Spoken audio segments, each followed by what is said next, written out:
श्री स्वामी समर्थ। संवाद करने के प्रभावी तरीके।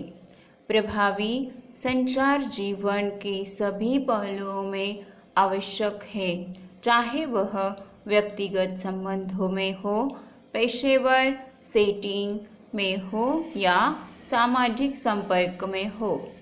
आपके संचार कौशल को बढ़ाने के लिए यहाँ कुछ प्रमुख रणनीतियाँ हम देखते हैं। उसमें सक्रिय रूप से सुनना, अपना पूरा ध्यान वक्ता पर देकर आंखों से संपर्क बनाए रखकर और समझ को इंगित करने के लिए सिर हिलाकर या मौखिक संकेत देकर सक्रिय रूप से सुनने का अभ्यास करें। बीच में आने से बचें और अपनी प्रतिक्रिया तैयार करने से पहले वक्ता के दृष्टिकोण को समझने पर ध्यान केंद्रित करें। आगे स्पष्ट और संक्षिप्त रहे। ओके से शब्द जाल या अनावश्यक जटिलता से बचते हुए अपने विचारों को स्पष्ट और संक्षिप्त तरीके से व्यक्त करें। यह सुनिश्चित करने के लिए कि आपके दर्शक आपके द्वारा दी जा रही जानकारी को आसानी से समझ सके। सरल भाषा का उपयोग करें और अपने संदेश को तार्किक रूप से संरचित करें। आगे मुद्दा हम देखते हैं अशाब्दिक संचार। ओके से अपने अशाब्दिक संकेतों पर ध्यान दें, जैसे कि चेहरे के भाव, शारीरिक भाषा और आवाज़ का लहजा, क्योंकि ये आपके संदेश को प्राप्त करने के तरीके पर बहुत प्रभाव डाल सकते हैं। खुली शारीरिक भाषा बनाए रखें, मुस्कुराएं और ईमानदारी और गर्मजोशी दिखाने के लिए आत्मविश्वास पूर्वक लेकिन मैत्रीपूर्ण लहजे का उपयोग करें। आगे का मुद्दा देखते हैं सहानुभूति और समझ। ओके से सहानुभूति विकसित करें और दूसरों के विचारों, भावनाओं और दृष्टिकोणों को समझने का प्रयास करें। उनकी भावनाओं को स्वीकार करके, उनके अनुभवों को मान्य करके और करुणा और संवेदनशीलता के साथ प्रतिक्रिया करके सहानुभूति दिखाए। अगला मुद्दा देखते हैं अपने दर्शकों के प्रति सावधान रहे। ओके से अपनी संचार शैली और दृष्टिकोण को अपने दर्शकों की आवश्यकताओं और प्राथमिकताओं के अनुरूप बनाएं।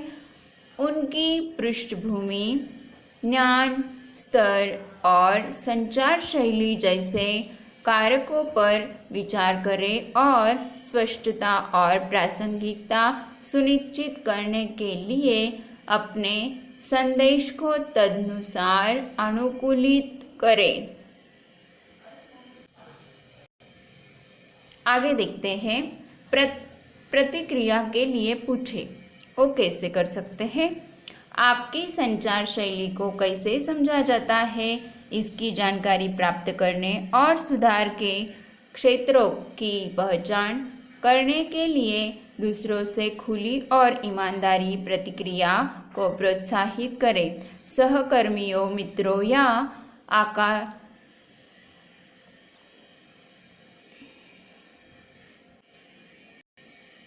या अपने साथ वाले से सक्रिय रूप से फीडबैक लें और अपने संचार कौशल को निखारने के लिए इसका रचनात्मक उपयोग करें। आगे देखते हैं सहानुभूति और सम्मान का अभ्यास करें। ओके से अपने सभी बातचीत में दूसरों के साथ सहानुभूति, सम्मान और शिष्टाचार का व्यवहार करें। आलोचनात्मक भाषा, आलोचना या किसी गलत चीज़ से या किसी गलत चीज़ करने से बचें और एक सहायक और समावेशी वातावरण बनाने का प्रयास करें जहां हर कोई महसूस करे कि उसे महत्व दिया जा रहा है और उसकी बात सुनी जा रही है। ये सब चीज़ें ध्यान में रखना ज़रूरी होता है। आगे का मुद्दा देखते हैं। स्पष्ट करें और समझ की पुष्टि करें। कैसे? स्पष्ट प्रश्न पूछकर और यह पुष्टि करें करने के दोनों पक्ष एक ही पृष्ठ पर है। किसी भी गलत फलत या अनिश्चितता को स्पष्ट करें। मुख्य बिंदुओं को सारांशित करें। प्रतिक्रिया मांगे और सुनिश्चित करें कि आगे बढ़ने से पहले आपका संदेश सटीक रूप से समझ लिया गया है। आगे का मुद्दा दिखता है। फीडबैक और सीखने के लिए खुले रहे। फीडबैक के प्रति खुले दिमाग वाले और ग्रहणशील रहने का प्रयास करें, क्योंकि प्रत्येक बातचीत को सीखने और विकास के अवसर के रूप में देखने के लिए खुला दिमाग होना ज़रूरी होता है। अभ्यास, फीडबैक और आत्मचिंतन के माध्यम से अपने संचार कौशल को लगातार बेहतर बनाने का प्रयास करें। आगे का मुद्दा देखते हैं। मुखरता का अभ्यास करें। कैसे? मुखरता में अपने विचारों, ज़रूरतों और सीमाओं को स्पष्ट और सम्मानजनक तरीके से व्यक्त करना शामिल है। साथ ही दूसरों के दृष्टिकोण के प्रति ग्रहणशील होना भी शामिल है। अपने आप को आत्मविश्वास से अभिव्यक्त करके, अपनी आवश्यकताओं की वकालत करके और दूसरों की राय के प्रति सम्मान बनाए रखते हुए मुखर संचार का अभ्यास करें। इन रणनीतियों को अपनी संचार प्रयासों या प्रथाओं में शामिल करके आप दूसरों के साथ जुड़ने, मजबूत रिश्ते बनाने और अपनी बातचीत में अधिक स्पष्टता और समझ हासिल करने की अपनी क्षमता बढ़ा सकते हैं और अच्छे से अच्छा इफ़ेक्टिव कम्युनिकेशन कर सकते हैं। धन्यवाद।